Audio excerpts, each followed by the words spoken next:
From $40 million jets to sky palaces worth $100 million, these are 4 celebrities with their own private planes.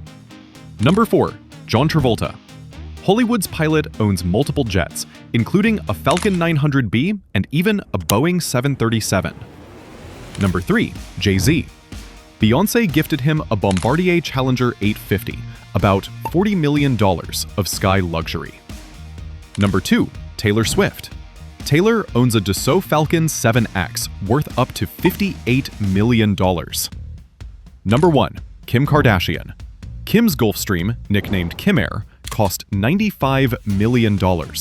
With custom cashmere interiors, the total value hit $150 million. The most expensive private jet on this list.